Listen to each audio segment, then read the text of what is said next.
Olá, bem-vindos à nossa segunda aula de Seminário Temático 1 na LF1 Gestão Ambiental Pública. Eu sou o professor Guelmer e eu estou acompanhando vocês nos estudos dessa disciplina. Na aula de hoje, vamos falar sobre o que é, afinal, gestão ambiental pública. Lembrando que na aula anterior nós aprendemos sobre a trajetória da questão ambiental pública no Brasil, quais os mecanismos de controle, fiscalização e monitoramento em um contexto de preservação do meio ambiente em um mundo cada vez mais globalizado. Dentre outras informações importantes, a compreensão do conteúdo a ser estudado aqui agora. Caso tenha alguma dúvida, reveja a videoaula 1 e consulte nossos materiais didáticos. Vejamos então quais são os objetivos da aula de hoje. Os objetivos da aula 2 é conceituar gestão ambiental pública, conhecer a problemática ambiental e seus mecanismos de controle, fiscalização e monitoramento, compreender as ações e procedimentos sustentáveis que se oportunizam para a prática da gestão pública sustentável e apresentar a agenda ambiental na administração pública, que é a A3P. Você já deve ter notado que as questões abordadas até aqui apenas evidenciam a complexidade da problemática ambiental. Como sabemos, a complexidade ela é inerente à questão ambiental, porque envolve conflitos e interesses. Portanto, o caminho é buscar práticas que vão contribuir para os processos de gestão ambiental pública participativos e amparados no controle, na fiscalização e no monitoramento das políticas públicas ambientais. Abordando a problemática ambiental na ótica da relação sociedade e natureza, estudaremos a gestão ambiental pública tendo como referência as práticas do meio social que afetam tanto positivamente quanto negativamente a qualidade do meio ambiente, tendo como base os aspectos sociais, econômicos, políticos e legais. Você analisará as principais relações que se instituem no processo decisório sobre o acesso, o uso dos recursos ambientais no Brasil.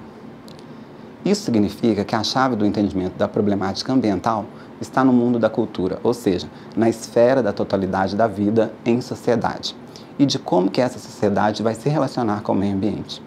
Contudo, não se está afirmando que o conhecimento do meio físico natural não seja importante para a nossa compreensão da problemática ambiental.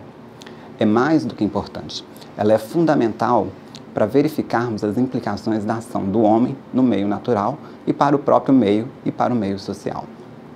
Observado pela ótica de sua organização, nele podemos encontrar atores sociais na esfera da sociedade civil e do Estado que vão passar a ter uma existência a partir de variadas motivações. São interesses, são valores, são necessidades, são aspirações, ocupação do mesmo território e etc. Uma outra evidência dessa heterogeneidade do meio social são os conflitos sociais e políticos que ocorrem no seu cotidiano. Dessa forma, a disputa pelo uso e o acesso aos recursos ambientais, ele é um conflito institucionalizado, quando ela ocorre segundo as regras que estão estabelecidas na legislação ambiental. E aí nós vamos ter problema ambiental e conflito ambiental. O problema ambiental são aquelas situações onde haja risco e ou dano social, ambiental e não haja nenhum tipo de reação por parte dos atingidos ou de outros atores da sociedade civil face a esse problema. Já o conflito ambiental, ele é aqui entendido como aquelas situações onde há confronto de interesses representados por diversos atores sociais em torno da utilização e ou gestão do meio ambiente. Um exemplo de problema ambiental é o desmatamento e as queimadas na Amazônia. O conflito ambiental seria, então, um embate entre quem desmata e põe fogo na floresta, com interesses econômicos, e aqueles que vivem na floresta com interesse de sobrevivência e proteção de seu habitat. Algumas reflexões. Quais são os problemas ambientais? Quais são as possíveis soluções para estes problemas? Como mediar conflitos e interesses? Diante desse contexto, surge, então, a gestão ambiental pública. A gestão ambiental pública, portanto, é vista aqui como um processo de mediação de interesses e conflitos potenciais ou explícitos entre atores sociais que agem sobre os meios físico e natural e construído, objetivando garantir o direito ao meio ambiente ecologicamente equilibrado, conforme determina a nossa Constituição Federal. O poder público, ele é detentor de poderes e obrigações estabelecidos na legislação, que lhe permitem promover desde o ordenamento e o controle dos recursos ambientais, incluindo aí a criação de incentivos fiscais na área ambiental, até a reparação e a prisão de indivíduos pelo dano ambiental que eles causaram. Então, neste sentido, o poder público ele estabelece padrões de qualidade ambiental, avalia impactos ambientais, licencia e vai revisar atividades efetivas e potencialmente poluidoras.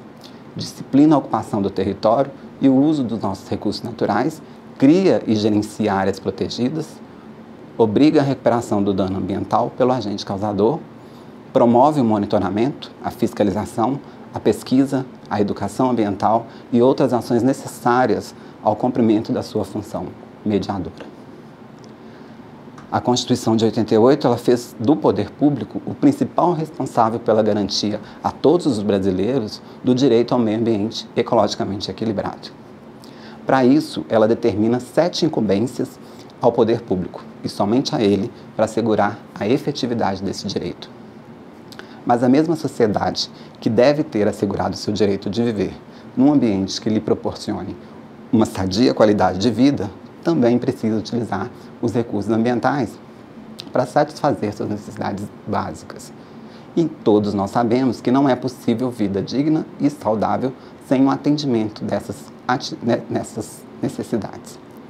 Na vida prática, o processo de apropriação e uso dos recursos ambientais ele não acontece de forma tranquila. Como já disse, há interesses e conflitos, ora potenciais ou explícitos, entre atores sociais que vão atuar de alguma forma sobre o meio físico natural e construído, visando ao seu controle ou a sua defesa e proteção. São elas: o primeiro, preservar e restaurar os processos ecológicos essenciais e promover o manejo ecológico das espécies e ecossistema. Preservar a diversidade e a integridade do patrimônio genético do país e fiscalizar as entidades dedicadas à pesquisa e manipulação de material genético.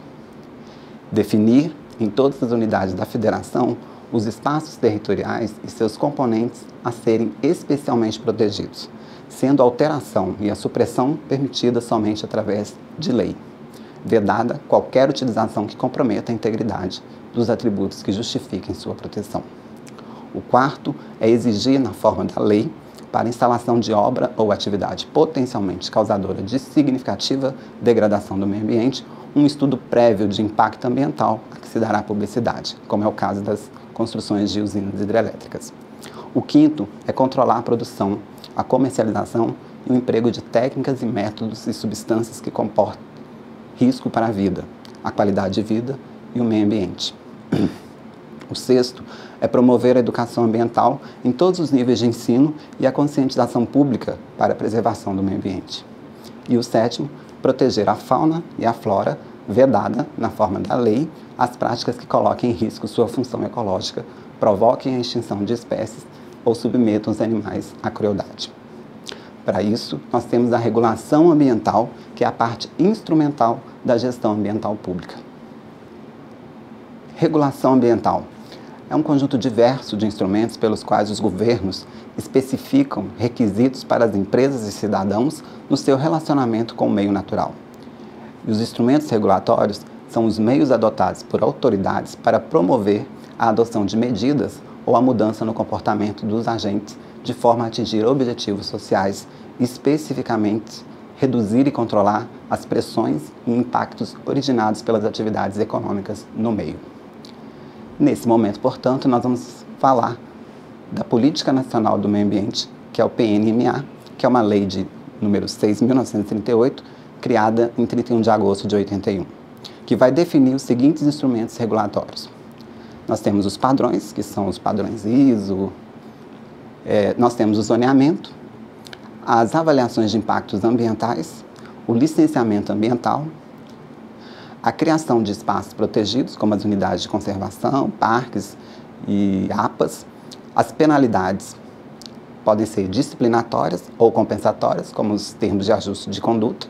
Nós temos o Sistema Nacional de Informação Ambiental, o Relatório Anual de Qualidade Ambiental, ou seja, esses são os instrumentos regulatórios. Então, dependendo da capacidade do Estado de fiscalizar e exercer o poder de polícia administrativa. Isso quer dizer que a gestão ambiental pública ela deverá ser pautada no princípio da sustentabilidade. Então anotem aí esses dois pilares da gestão ambiental pública, que é a sustentabilidade e sustentável. Sustentabilidade vai refletir uma solução à escassez de recursos naturais, desde a antiguidade, consolidando-se ao longo do tempo na cultura humana. Nota-se que sustentabilidade ganhou espaço e visibilidade em virtude dessas discussões sobre as fontes energéticas e dos recursos naturais, ou seja, que vão dizer respeito às relações entre humanos e o meio ambiente, em especial a problemas de deterioração da relação entre a ecologia global e o desenvolvimento econômico. Sustentável é um termo que pode ser conceituado como um alicerce, é uma espécie de guarda-chuva que vai apoiar ou abranger a ideia de sustentabilidade e desenvolvimento sustentável, e tendo como base a preocupação com a existência futura de recursos naturais para viabilizar a continuação da vida humana. E o que seria então uma gestão pública sustentável? Ela tem como pressuposto básico a utilização de atividades e instrumentos das tecnologias limpas que permitem otimizar sustentavelmente as técnicas e os procedimentos de suas operações fabris e de serviços juntamente com suas atividades gerenciais correspondentes. Cabe lembrar que a legislação e as normas utilizadas para fiscalização junto às empresas privadas são as mesmas que o serviço público deve adequar-se. É o papel do Estado como gestor do meio ambiente em igualdade de condições nas responsabilidades éticas da sustentabilidade. Na análise da gestão pública sustentável, deve-se acrescentar os aspectos das atitudes na busca de qualidade total e da boa imagem política e ecologicamente correta que vão compor as novas formas de gerir o serviço público. Vejamos, então, quais são as ações e os procedimentos sustentáveis que se oportunizam para a prática da gestão pública sustentável. Nós temos conformidade à legislação e normas ambientais. Nós temos a Agenda 21, que seria um planejamento estratégico sustentável, a utilização de tecnologias limpas gerenciais, a utilização de tecnologias limpas operacionais, infraestrutura básica e balanços energéticos, prevenção e monitoramento, gestão dos resíduos sólidos urbanos, tratamento de água e esgoto, o gerenciamento de bacias hidrográficas, o paisagismo e o urbanismo ecológico no meio urbano e resíduos no meio rural. E, por fim, nós vamos ter ações de fomento e recuperação ambiental. E ainda ações de controle e fiscalização, isso quer dizer que a gestão ambiental ela vai fazer parte da administração pública. E aí nós devemos nos perguntar, como administrador, como administrar o setor público de forma sustentável? Existem mecanismos elaborados para isso na gestão pública? São essas as questões que passamos a analisar a seguir. A gestão ambiental no setor público é uma questão de relevância social e econômica? Bom, um sistema eficiente de gestão ambiental no setor público, ele deve levar em conta os fatores sociais associados à preservação ambiental e à saúde da população. Somam-se os efeitos da melhor utilização de recursos públicos, pois a ecoeficiência se fundamenta na racionalidade dessas decisões e na análise de custo e benefício das medidas a serem implementadas. Para que as mudanças na cultura organizacional possam efetivar-se, é decisivo o engajamento do próprio servidor e de seus dirigentes. Então, estamos falando do princípio da eficiência administrativa. O princípio da eficiência administrativa diz que se impõe a todo agente público de realizar suas atribuições com presteza, perfeição e rendimento funcional. É o mais moderno princípio da função administrativa que já não se contenta em ser desempenhada apenas com legalidade, exigindo resultados positivos para o setor público e satisfatório atendimento das necessidades da comunidade e de seus membros, segundo o princípio da eficiência administrativa de Eli Lopes Meireles.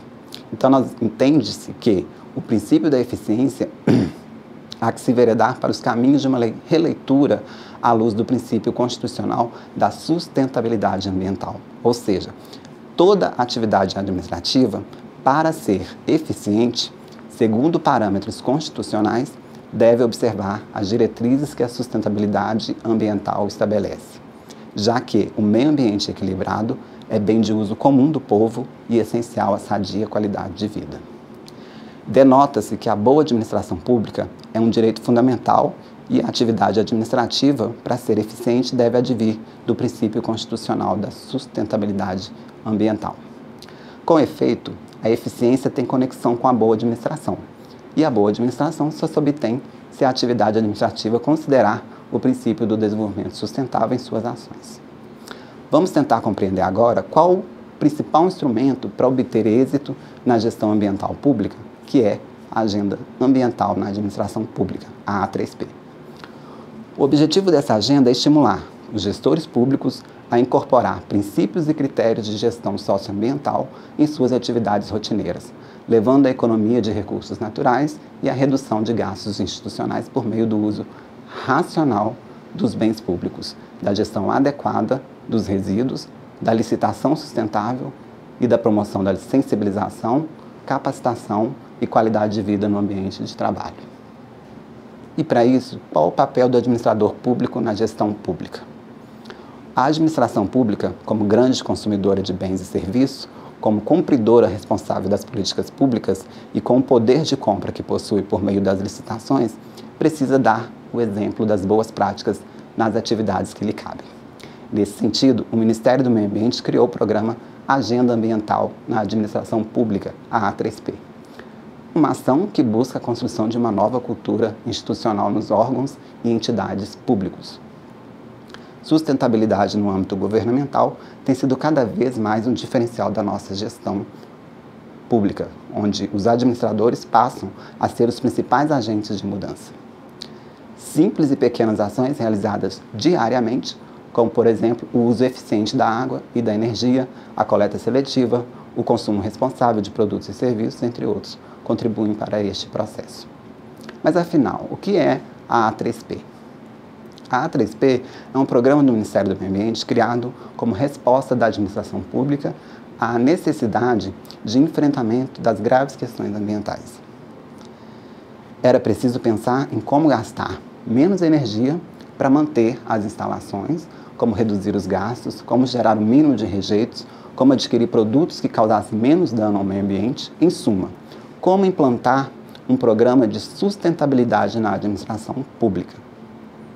Para tanto, foi preciso repensar os padrões de produção e consumo do setor público e, em contrapartida, buscar estratégias que fossem inovadoras. Essas estratégias, foi percebido, estariam associadas à adoção de critérios, princípios e diretrizes sociais e ambientais. A A3P ela vai refletir o interesse da sociedade ao contribuir para a melhoria da eficiência do órgão público, com menos gastos e menor impacto sobre o meio ambiente. O programa A3P ele integra o Departamento de Produção e Consumo Sustentáveis, DPCS, que por sua vez faz parte da Secretaria de Articulação Institucional e Cidadania Ambiental, que é o SAIC, do Ministério do Meio Ambiente. E aí, quais seriam os objetivos da A3P? Promover a reflexão sobre os problemas ambientais em todos os níveis da administração pública. 2. Estimular a adoção de atitudes e procedimentos que levem ao uso racional dos recursos naturais e dos bens públicos. 3. Reduzir a destinação inadequada de resíduos sólidos. 4. Estimular e promover mudanças de hábitos dos servidores públicos. E 5. Reacender a ética e a autoestima dos servidores públicos. A proposta da A3P ela é criar uma cultura de responsabilidade socioambiental na administração pública. E, para tanto, ela vai se estruturar em 6 eixos temáticos prioritários, fundamentados pela política dos 5 R's, ou 3 R's, quando foi criada, que é repensar, reduzir, reaproveitar, reciclar e recusar o consumo de produtos que gerem impactos socioambientais significativos. Seus eixos temáticos envolvem o uso racional dos recursos naturais e bens públicos, a gestão adequada dos resíduos gerados, qualidade de vida no ambiente de trabalho,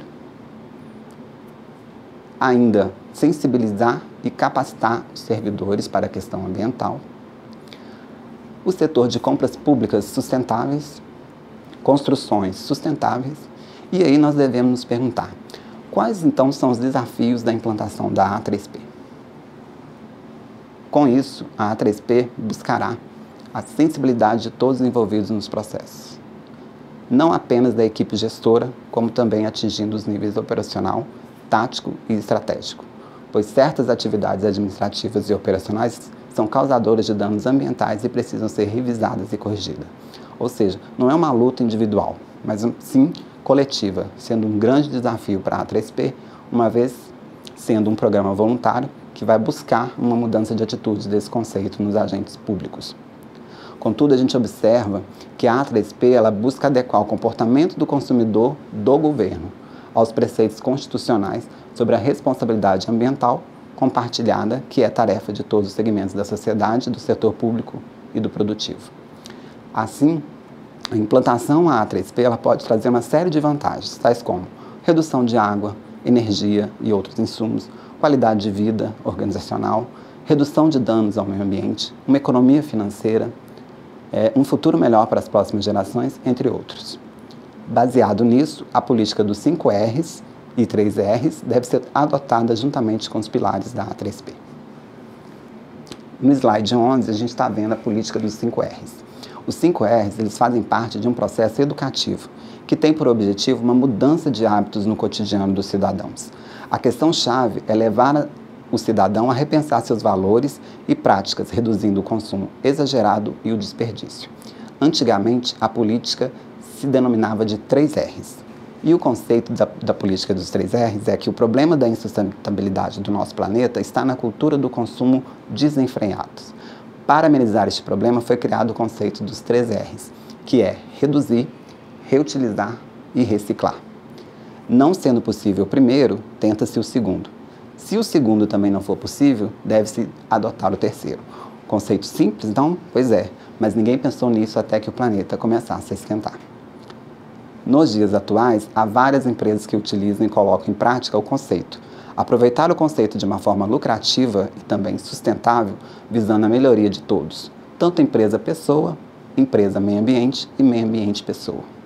De forma sucinta e objetiva, podemos dizer que o gestor público tem que pautar sua administração na utilização de instrumentos sustentáveis para garantir o desenvolvimento sustentável.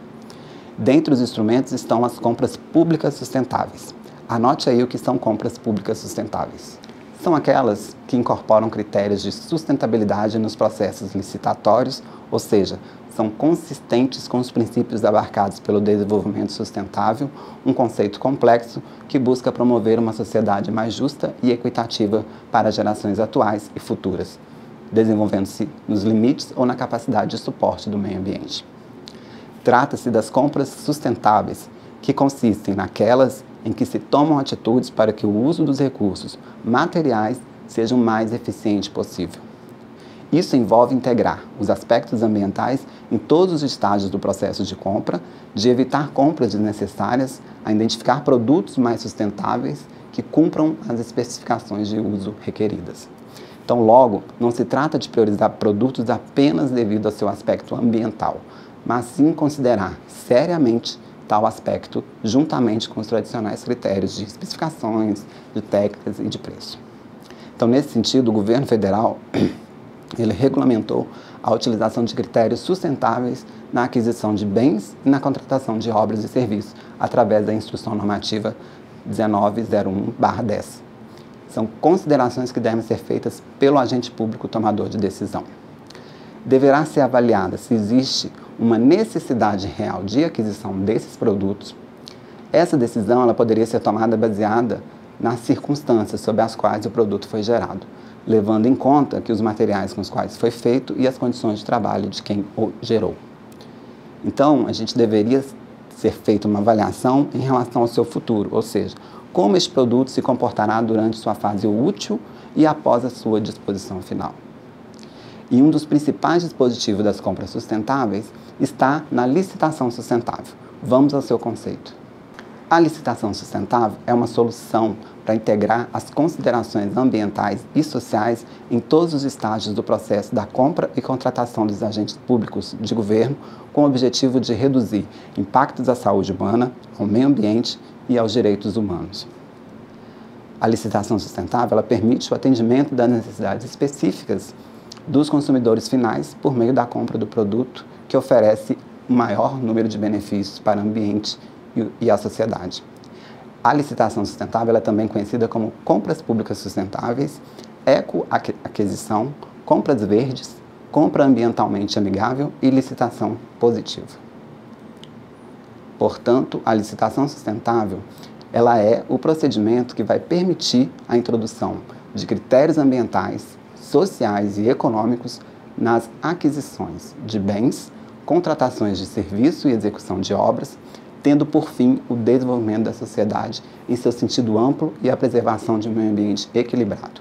Ou seja, a licitação sustentável ela é aquela capaz de maximizar os impactos positivos das aquisições e das contratações públicas para o desenvolvimento social e, ao mesmo tempo, minimizar os impactos ambientais negativos decorrentes dessas mesmas aquisições e contratações. O Ministério de Planejamento, Orçamento e Gestão, em sua página na internet dedicada a compras sustentáveis, ele vai ressaltar que as contratações públicas sustentáveis vêm desempenhando papel fundamental na implementação das políticas públicas de sustentabilidade. Pois, ao considerar critérios ambientais, econômicos e sociais em todos os estágios do processo de contratação, transforma-se o poder de compra do Estado em um instrumento de proteção ao meio ambiente e de desenvolvimento econômico e social. Desta forma, as contratações públicas, elas mobilizam tanto o setor do governo, fazendo com que os gestores públicos passem a considerar variáveis de sustentabilidade em suas aquisições, como também o setor privado, fazendo com que este realize mudanças na direção da ecoeficiência com o uso racional e sustentável dos recursos. Então, na aula de hoje, aprendemos o que é gestão ambiental pública e os seus mecanismos de controle, fiscalização e monitoramento. Aprendemos quais são as ações e procedimentos sustentáveis que devem ser pautados pelo administrador público na prática da gestão pública sustentável e apresentamos a Agenda Ambiental da Administração Pública, a A3P. Agora é a hora de você ler os artigos e materiais didáticos, realizar as atividades propostas. Se necessário, assista novamente a videoaula. Ela está disponível na sala virtual. Bons estudos e até a próxima aula.